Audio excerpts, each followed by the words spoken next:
Baik, assalamualaikum warahmatullahi wabarakatuh. Perkenalkan, kami dari kelompok 4 yang akan membahas tentang perbedaan RPP, SKI, KTSP 2006 dan kurikulum 2013. Baik, yang pertama adalah pengertian rencana pelaksanaan pembelajaran atau RPP, yaitu rencana yang menggambarkan prosedur dan pengorganisasian pembelajaran untuk mencapai satu kompetensi dasar. Jadi paling tidak satu indikator itu untuk satu kali pertemuan atau lebih. Kemudian Permendiknas itu menerangkan tentang standar proses untuk satuan pendidikan dasar dan menengah yang diatur nomor 41 tahun 2007 tanggal 23 November 2007 menerangkan bahwa pengembangan rencana pelaksanaan pembelajaran dijabarkan dari silabus untuk mengarahkan kegiatan belajar peserta didik dalam upaya mencapai kompetensi dasar. Baik, selanjutnya adalah tujuan penyusunan RPP. Yang pertama adalah memberikan kesempatan peserta didik untuk merencanakan pembelajaran yang interaktif. Yang kedua, mempermudah proses pembelajaran. Yang ketiga, mempermudah evaluasi proses pembelajaran. Kemudian, manfaat penyusunan RPP. Salah satunya adalah meningkatkan kemampuan guru dalam merencanakan pembelajaran sebagai kompetensi pedagogik yang harus dimiliki oleh seorang guru. Baik, selanjutnya adalah komponen-komponen rencana pelaksanaan pembelajaran atau RPP. Yang pertama adalah identitas mata pelajaran. Jadi identitas mata pelajaran itu meliputi satuan pendidikan, kelas, semester, program keahlian, mata pelajaran, dan jumlah jam pertemuan. Yang kedua adalah standar kompetensi. Jadi standar kompetensi itu adalah kualifikasi atau kemampuan minimal peserta didik dalam menguasai pengetahuan, sikap, dan keterampilan yang diharapkan dicapai pada setiap kelasnya. Yang ketiga adalah kompetensi dasar. Jadi kompetensi dasar adalah sejumlah kemampuan yang harus dikuasai peserta didik dalam mata pelajaran tertentu sebagai rujukan penyusunan indikator kompetensi dalam suatu pembelajaran. Yang keempat adalah indikator pencapaian kompetensi, yaitu perilaku yang dapat diukur dan diobservasi untuk menunjukkan ketercapaian kompetensi dasar tertentu yang menjadi acuan penilaian mata pelajaran. Yang kelima adalah tujuan pembelajaran. Jadi tujuannya itu adalah menggambarkan proses dan hasil belajar yang diharapkan dicapai oleh peserta didik sesuai dengan kompetensi dasarnya. Yang selanjutnya adalah materi pembelajaran, yaitu materi yang memuat fakta, konsep, prinsip, prosedur yang sangat relevan dan ditulis dengan bentuk sesuai rumusan indikator pencapaian kompetensi. Yang selanjutnya adalah alokasi waktu. Jadi alokasi waktu ditentukan sesuai dengan keperluan untuk pencapaian KD kompetensi dasar dan beban belajar. Yang selanjutnya adalah metode pembelajaran. Jadi metode pembelajarannya itu dapat mencapai atau menciptakan suasana belajar dan proses pembelajaran yang kondusif. Jadi pesertanya juga ikut beraktif dalam suatu pembelajaran. Yang selanjutnya adalah kegiatan pembelajaran. Jadi kegiatan pembelajaran itu meliputi pendahuluan, kemudian inti, kemudian penutup. Selanjutnya adalah penilaian hasil belajar. Jadi penilaian hasil belajar itu adalah prosedur yang disesuaikan dengan indikator pencapaian kompetensi dan memacu pada standar penilaian. Yang selanjutnya adalah sumber belajar, yaitu sumber belajarnya itu didasarkan pada standar kompetensi dan kompetensi dasar serta materi pembelajaran, dan indikator pencapaiannya itu menuju pada kompetensinya.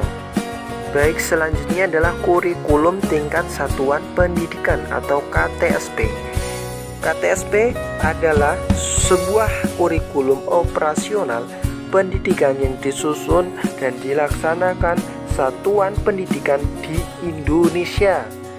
Kemudian penyusunan KTSP oleh sekolah dimulai tahun ajaran 2007-2008 dengan mengacu pada standar ISI atau SI dan standar kompetensi lulusan atau SKL untuk pendidikan dasar dan menengah sebagaimana yang diterbitkan melalui peraturan menteri Pendidikan Nasional masing-masing nomor 22 tahun 2006 dan nomor 23 tahun 2006 serta panduan pengembangan KTSP yang dikeluarkan oleh BSNP. KTSP terdiri dari tujuan pendidikan, tingkat satuan pendidikan, struktur dan muatan kurikulum tingkat satuan pendidikan, kemudian kalender pendidikan dan silabus. Kemudian prinsip menurut nomor 22 tahun 2006 itu yang pertama adalah berpusat pada potensi perkembangan. Yang kedua adalah beragam dan terpadu. Yang ketiga adalah tanggap terhadap perkembangan ilmu pengetahuan. Yang keempat adalah relevan. Jadi tujuan dari KTSP atau kurikulum tingkat satuan pendidikan itu salah satunya adalah meningkatkan kemandirian dan inisiatif sekolah dalam mengembangkan suatu kurikulum. Selanjutnya adalah komponen KTSP. Yang pertama adalah visi dan misi satuan pendidikan, yaitu adalah representasi dari apa yang diyakini dan diharapkan dalam suatu organisasi.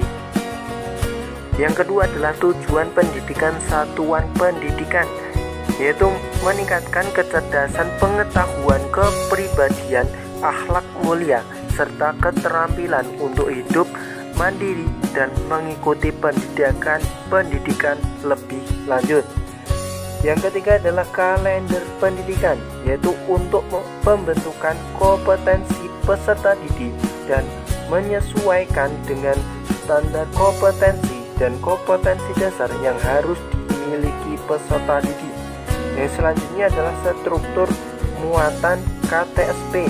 Yang pertama adalah mata pelajaran, yang kedua adalah muatan lokal, yang ketiga adalah kegiatan pengembangan diri, yang keempat adalah pengaturan beban belajar, yang kelima adalah kenaikan kelas, penjurusan dan kelulusan, yang keenam adalah pendidikan kecakapan hidup, yang ketujuh adalah pendudukan berbasis keunggulan lokal dan global.